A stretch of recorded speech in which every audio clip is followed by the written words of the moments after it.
তুমি কার কাছ থেকে টাকা নিছো? যাকে পাবলিক পিটাইতে চায়, পাবলিক মারবে তাকে, কত বড় দুষ্কৃতিকারী সেই লোক, তুমি তার কাছে টাকা নিয়ে তুমি ইফতারি খাওয়াইছো?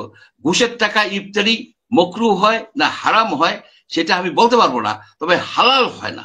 যাদেরকে তারা এই এই অবৈধ টাকায়, ডেফিনেটলি অবৈধ টাকা, তার কোথায় বেঁচে টাকা, অবৈধ টাকা ইফতারি খাওয়াইছে, এই সব রোজাদারের রোজা আপনার হালাল হয় নাই, কারেক্ট হয় নাই। আর লোক নাই এদেশে, এদেশে লোক নাই। আপনি একটা দেশান্তরী হওয়া লোক, একটা নিম্ন শ্রেণীর একটা ইউনিভার্সিটির সে টিচার, এমন না যে সে একটা বিশাল একটা আইভি লিগ ইসের টিচার, টিচার হইলেও আমরা তাকে মানবো না। আমাদের দেশের নাগরিক হইতে হবে। আপনি যে সাংবাদিকদের জন্য সংবাদপত্রের জন্য দিচ্ছে, সেটা ব্রিটিশ সংবাদপত্র নিয়ে মাথা ঘামায়, সে ব্রিটেনের নাগরিক, তাকে নিয়ে আসছেন। ইউনুস সাহেব তো বাংলাদেশের লোকজনকে লাইক করে না, সাদা চামড়া দেখলে উনি মানে একেবারে বিগলিত হয়ে পড়েন। আপনি দেখেন এই যে রোহিঙ্গা নিয়ে আপনি প্রথমে বললেন না, একটা পলিটিক্যাল পার্টি রোহিঙ্গা বিষয়ে তাদের কোনো সাজেশন আছে? অথচ এটা হচ্ছে নাম্বার ওয়ান ইস্যু। একটা পলিটিক্যাল পার্টি বলছে যে আমরা এত তারিখের মধ্যে রোহিঙ্গাদেরকে আমরা রিপ্যাট্রিয়েট করব, এই আমরা একটা এইভাবে করব ওইভাবে করব, কোনো কথা নাই, রোহিঙ্গা ইস্যুই নাই তাদের। তাদের হলো নির্বাচন দাও, নির্বাচন দেবে আর লুটপাট করবে। আপনি এখনই দেখেন যে সারা বাংলাদেশে চাঁদাবাজি হতেছে, কারা করতেছে? কারা করতেছে? বিএনপি লোকেরা চাঁদাবাজি করতেছে, সাথে আছে আওয়ামী লীগের লোকেরাও আছে, কোথাও ফ্রিল্যান্সার আছে, কোথাও কোথাও ডিস্ট্রিক্ট লেভেলের সমন্বয়করা আছে।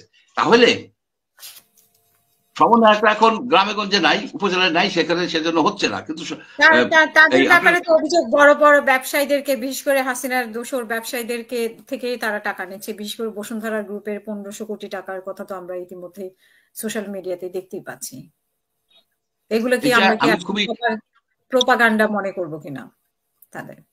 না, প্রোপাগান্ডা আমি মনে করবো না, এই কারণে যে এইখানে এই আপনারা যে একটা বিরাট অনুষ্ঠান করলো, এই ইনসেপশন, যেখানে আত্মপ্রকাশ করলো, ব্যাপক বিপুল খরচ হলো। তারপরে আপনার সেই দেবীদারে একটা স্টুডেন্ট ফেস্ট, সেটাও তো বিপুল খরচ, ব্যাপক আয়োজন। তারপরে আপনার যে ইফতার পার্টি করলো এই যে ইন্টারকন্টিনেন্টালে, কেউ বলে 150 লোক, কেউ বলে 1000 লোক।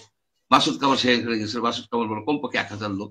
আমরা জানি যে এটা ইফতার পার ক্যাপিটা আপনার 9-10 হাজার টাকা। এই টাকা তারা কোথায় পাইছে? এই টাকা কোথায় পাইছে? এই যে পার্টি, ন্যাশনাল সিটিজেন্স পার্টি, এই পার্টির যে চিফ নাহিদ ইসলাম, তার তো 10,000 টাকা নাকি ছিল তার। এখন 10,000 টাকা পকেটে রাইখা যে লোক 1000 লোকে ইন্টারকন্টিনেন্টাল দাওয়াত করতে পারে, সে তো বিশাল সাহসী লোক। সে কোথায় পাইছে টাকা? এখন বলে যে টাকা যারা দিচ্ছে তাদের কথা যদি আমি বলি তাদের উপর আক্রমণ হবে, তাদের প্রোটেক্ট করতে পারবে না গভর্নমেন্ট। এইটা কোন ধরনের কথা? তুমি কার কাছ থেকে টাকা নিছো? যাকে পাবলিক পিটাইতে চায়, পাবলিক মারবে তাকে, কত বড় দুষ্কৃতিকারী সেই লোক, তুমি তার কাছে টাকা নিয়ে তুমি ইফতারি খাওয়াইছো? ঘুষের টাকা ইফতারি মকরু হয় না হারাম হয় সেটা আমি বলতে পারবো না, তবে হালাল হয় না। যাদেরকে তারা এই এই অবৈধ টাকায়, ডেফিনেটলি অবৈধ টাকা, তার কোথায় বেঁচে টাকা, অবৈধ টাকা ইফতারি খাওয়াইছে, এই সব রোজাদারের রোজা আপনার হালাল হয় নাই, কারেক্ট হয় নাই। আপনি জিজ্ঞেস করেন মামুনুল হক এইসব পণ্ডিত, ইসলামী পণ্ডিতদেরকে, যে বেআইনি হারাম টাকায়, ঘুষের টাকায় ইফতারি করালে সেই ইফতারি, সেই রোজা হালাল হয় কিনা? এইটা আমার প্রশ্ন। আমি ইসলামিক দলগুলো তো ছিল, ইসলামিক দল, আমি অবশ্য জামাত ইসলামের ইয়েকে আমিরকে দেখেছি, অন্যান্য ইসলামিক দল ছিল কিনা। আপনি কি জিজ্ঞেস করছেন যে তোমার টাকাটা কি হালাল না হারাম? তুমি যে বাবা, তুমি যে এই 10,000 টাকা, পার্টির চিফের হলো 10,000 টাকা সম্পদ, সে বলছে 10,000 টাকা আছে, তুমি যে আমার দাওয়াত করতেছো, আমাকে যদি ইন্টারকন্টিনেন্টালে বিল দিতে পারবা তো, নাকি আমাকে আটকাই থুবে? আপনি কেন ইমাজিন 10,000 টাকা পকেটে নিয়ে আমরা এক ব্যক্তি ইন্টারকন্টিনেন্টাল যাইতে বা ওয়েস্টার্নে যাইতে ভয় পাই যে কোন আইটেমের কত দাম হবে, নাকি বিল বেশি হয়ে যাবে, মানে একটা বিব্রতকর অবস্থায় পড়বো। এইগুলোই শোনেন, আমি এই জন্য হতাশ হয়েছি। আমার ধারণা ছিল যে এই তরুণ সমাজ, এই তরুণরা একটা দেশকে একটা ডিক্টেটরের হাত থেকে মুক্ত করছে, তারা একটা অসাধারণ কাজ করছে।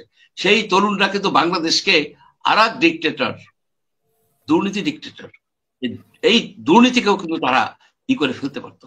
এখন উচ্ছেদ করতে পারতো, চাঁদাবাজি উচ্ছেদ করতে পারতো, তাদের সেই ক্ষমতাটা ছিল।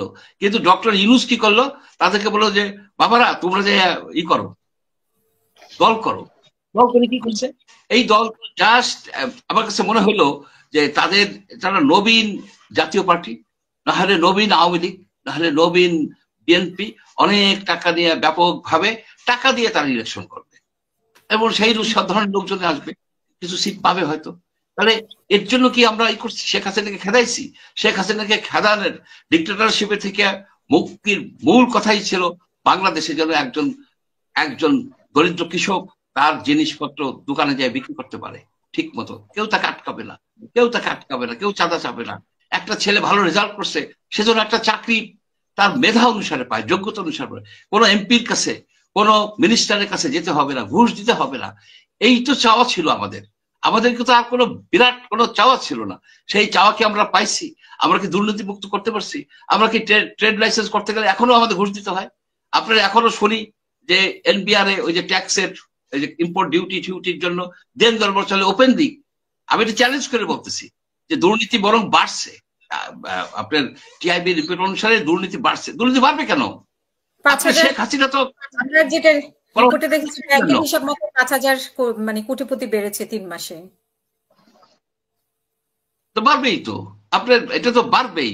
এটা আপনার রিসোর্স ট্রান্সফার হচ্ছে, আপনার চাঁদাবাজির মালিকানা চেঞ্জ হয়েছে, 4 স্কোয়ার ফিট জায়গার জন্য কত টাকা দিতে হয়, এখনো সেই রেটটাকে বাড়াই দিচ্ছে। এর জন্য তো আমি সেই জন্য খুবই হতাশ যে আমি চাইছিলাম এই যে তরুণরা বাংলাদেশকে বিশুদ্ধ করবে, বাংলাদেশ থেকে দুর্নীতি উৎখাতন করবে।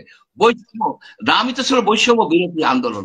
সেই বৈষম্য শিকার তো যে মনে করেন যে একটা ব্যবসায়ী, যে একটা ছোট একটা ব্যবসায়ী তখন ফুটপাতে বসে তখন সে তো বৈষম্যের শিকার হয়, কিন্তু ভালো জায়গায় বসতে পারতেছে না, সে ওখানে তাকে চাঁদা দিতে হচ্ছে। কেন সে টাকা দেবে? যদি বসে ফ্রি বসবে। যদি ফুটপাতে বসতেই হয় বেকার সমস্যা সমাধানের জন্য, সে ফ্রি বসবে। যারাই চাঁদাবাজি করতেছে তাদেরকে ধরা হয় না।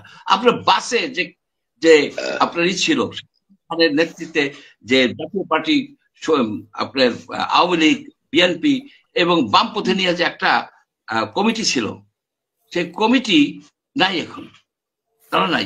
কিন্তু আর নতুন কমিটি হচ্ছে, সেই কুমিল্লার দক্ষিণের কোন বিএনপি নেতা মিলে কমিটি হচ্ছে। এবং আগে যে বাসে যে আমাদের শিবচরের ওইখানে প্রতি প্যাসেঞ্জার প্রতি 20 টাকা করে নেওয়া হয়, ওই মালিক সমিতির পক্ষ থেকে আদায় করে নিয়ে চলে যায়, দিতেই হবে, রাইট? কেন? কে তাদের পারমিশন দিছে? আপনার যে ফুটপাতে টেম্পোওয়ালা, এই যে টেম্পো স্ট্যান্ড, সেখানে চাঁদাবাজি হয় কেন হয়? আপনার এমন একটা সরকার আসছে যে সরকারের মূল উদ্দেশ্যই হওয়া উচিত ছিল যে আপনার দুর্নীতিমুক্ত করবে দেশটাকে একটা স্টেবল করবে। তার পরিবর্তে সেটা কতগুলি বস্তা পচা এই কমিশন করছে।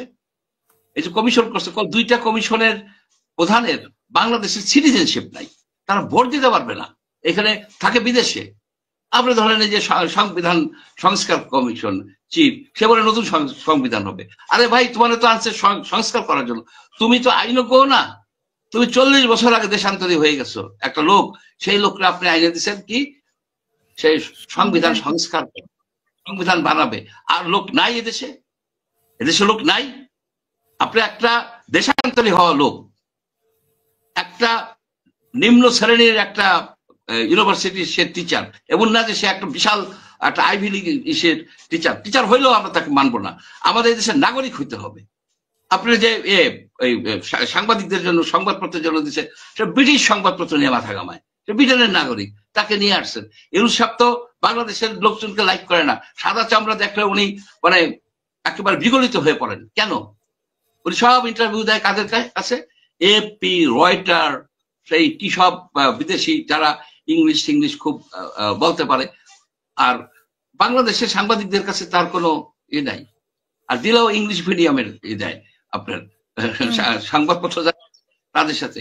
এই ধরনের লোক আমরা চাই নেই। আমরা যে 20 বছর ধরে কিছু হইলেই কিছু লোক আছে বলে এই 16 বছর কোথায় ছিলেন? এই 16 বছর বাংলাদেশে ছিলাম, এই 16 বছর বাংলাদেশে থেকে বাক স্বাধীনতার জন্য ফাইট করছি, ফাইট করছি, বাসার সামনে 2টা ডিবি বসে থাকতো, করছি আমরা, কিন্তু প্রচারণা করি নাই।